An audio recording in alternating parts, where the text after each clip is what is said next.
لیں تو انشاءاللہ پاک ہو جائیں گے۔ کیا اختلافی مسائل کی بنا پر اسلام مشکوک ہے؟ اسلام کے احکامات میں علماء کے درمیان بہت زیادہ اختلاف پایا جاتا ہے۔ کیا اس صورت میں اسلام کے احکام مشکوک ہو کر رہ جاتے ہیں؟ کیونکہ اسلام کا اصل اور یقینی حکم کیا ہے یہ سمجھ میں نہیں آتا۔ عبداللہ صاحب انڈیا سے۔ یہ جو آپ نے کہا علماء کے درمیان بہت زیادہ اختلاف ہے، یہ غلط ہے۔ اصل میں ہم اختلافی چیزوں کو پڑھتے ہیں تو ہمیں لگتا ہے کہ اختلاف ہی اختلاف ہے، بہت ساری چیزوں میں اتفاق ہے۔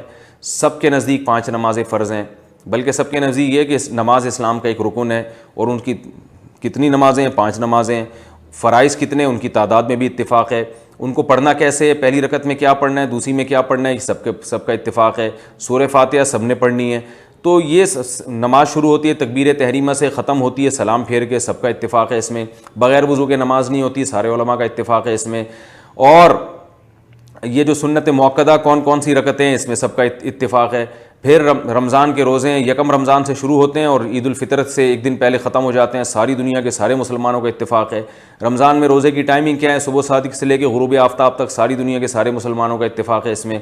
روزہ جو ہے نا وہ اس میں افطار میں جلدی کرنی چاہیے اور سحری دیر سے کرنی چاہیے، ساری دنیا کے سارے مسلمان متفق ہیں اس پہ۔ عید کا دن یکم شوال ہے، ساری دنیا کے سارے مسلمانوں کا اتفاق ہے۔ بقرعید 10 ذی الحجہ کو ہوتی ہے، ساری دنیا کے سارے مسلمانوں کا اتفاق ہے اس میں۔ اور بقرعید کے دن جانور ذبح کرنا چاہیے، سنت ہے، ثواب ملتا ہے اس پہ، بہت بڑی عبادت ہے، ہر بال کے بدلے میں ایک نیکی ملتی ہے، ساری دنیا کے سارے مسلمانوں کا اتفاق ہے۔ جلدی شادی کرنی چاہیے، ساری دنیا کے سارے مسلمانوں کا اتفاق ہے۔ 4 شادیاں عدل کی شرط کے ساتھ جائز ہیں، ساری دنیا کے سارے مسلمانوں کا اتفاق ہے اس میں۔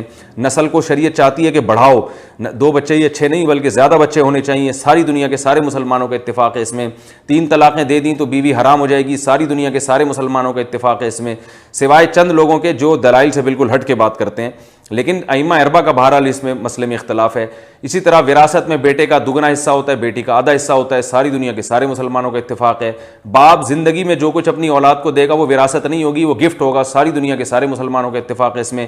بیوہ کا 8واں حصہ ہے، ساری دنیا کے سارے مسلمانوں کا اتفاق ہے۔ اگر اولاد نہیں ہے تو پھر بیوہ کا 4تھا حصہ ہے، ساری دنیا کے سارے مسلمانوں کا۔ اسی طرح شوہر کا کتنا حصہ ہے، دادا کا، دادی کا، بھائی کا، اتنے بڑے بڑے مسائل میں ساری دنیا کے سارے مسلمانوں کے اتفاق ہے۔ اللہ ایک ہے، تقدیر پر ایمان، اور پھر آخرت پر ایمان، اور موت کے بعد دوبارہ زندگی، اور قبر میں عذاب بھی ہوتا ہے، ثواب بھی ہوتا ہے، جنت بھی ہے، جہنم بھی ہے، پھر پل صراط بھی ہے، اور جن کا نامہ اعمال دائیں ہاتھ میں دیا گیا وہ کامیاب ہے، بائیں ہاتھ میں نامہ اعمال دیا گیا وہ ناکام ہے۔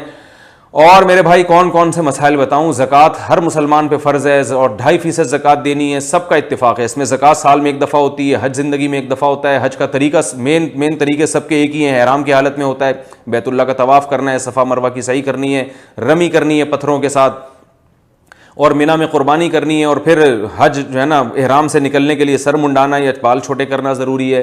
ساری دنیا کے سارے مسلمانوں کا بھائی اتنے سارے مسائل میں کسی مذہب کے مذہبی اسکالرز کا اپنے مذہب میں اتنا اتفاق نہیں ہوتا ان مسائل میں۔ پھر آگے چھوٹی چھوٹی باتوں میں اختلاف شروع ہو جاتا ہے، رکوع میں جاتے ہوئے ہاتھ کانوں تک اٹھانے کے نہیں اٹھانے، امام حنیفہ کہتے ہیں نہ اٹھاؤ تو بہتر ہے، نبی اٹھایا کرتے تھے، آخر میں چھوڑ دیا، اس کے ان کے پاس دلائل ہیں۔ جمہور کہتے ہیں، جمہور سے میری مراد باقی 3 ائمہ کہتے ہیں، یا امام مالک کے تو دونوں قول ملتے ہیں، باقی کہتے ہیں کہ اٹھا لو، وہ روایات کی کثرت کی طرف دیکھتے ہیں۔ تو یہ بات غلط ہے کہ بہت زیادہ اختلاف ہے، ایسا نہیں ہے۔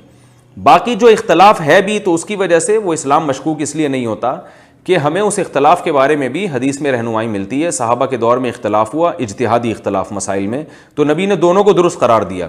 تو اس سے ہمیں یہ پتہ چلتا ہے کہ جب امت میں اجتہادی مسائل میں اختلاف ہوگا تو دونوں رائے اللہ کے ہاں درست ہیں، لہذا دونوں ہی ٹھیک ہیں، دونوں پہ ہی اجر ملے گا۔ اصل میں تو ایک ہی رائے درست ہوتی ہے، لیکن جو اس کے خلاف جائے گا اس کو بھی اجر ملے گا، اور قیامت کے دن اللہ حکمن اس کو بھی قبول کر لیں گے، اس کو بھی درست قرار دے دیں گے۔ تو جب اللہ تعالیٰ دونوں کو ہی درست قرار دے رہے ہیں، دونوں پہ ہی راضی ہیں، تو پھر آپ کو میرے بھائی کیا پریشانی ہے؟ تو وہ بھی یقینی حکم ہی ہو گیا اس اعتبار سے کہ ثواب اس پہ بھی مل رہا ہے، اس اعتبار سے وہ بھی یقینی ہے۔ باقی اللہ نے یہ اختلاف رکھا کیوں ہے، اس میں بہت ساری حکمتیں ہیں جو میں بیانات میں بتاتا رہتا ہوں کہ بعض چیزوں میں اللہ چاہتے ہیں کہ لچک پیدا ہو۔ دیکھیں بعض دفعہ اختلاف کا فائدہ یہ ہوتا ہے کہ کسی دوسرے امام کے قول پہ ضرورت کے وقت فتویٰ دے دیا جاتا ہے۔ جیسے اگر کسی عورت کا شوہر گم جائے تو امام ابو حنیفہ کے ہاں کوئی راستہ نہیں ہے، وہ عورت ساری زندگی صبر ہی کرے گی۔ امام مالک کی رائے یہ ہے کہ 4 سال انتظار کر کے عدالت سے نکاح ختم کروا سکتی ہے۔ تو اب ایسی شدید ضرورت جب پیش آئی، جنگوں میں لوگ گمنے لگے، تو اگر اس مسئلے میں علماء کا اتفاق ہو جاتا تو کتنی پرابلم ہوتی۔ تو اس لیے حنفیہ نے امام مالک کے قول پہ فتویٰ دے دیا۔ تو جب اجتماعی ضرورت پڑتی ہے تو ہمیں دوسرا قول اگر ملتا ہے تو اس پہ بھی فتویٰ دینے کی گنجائش ہوتی ہے۔ ایک بڑی آسانی اس میں یہ، اور بھی بہت سارے اس کے یعنی حکمتیں ہیں جو علماء وقتاً فوقتاً بتاتے رہتے ہیں۔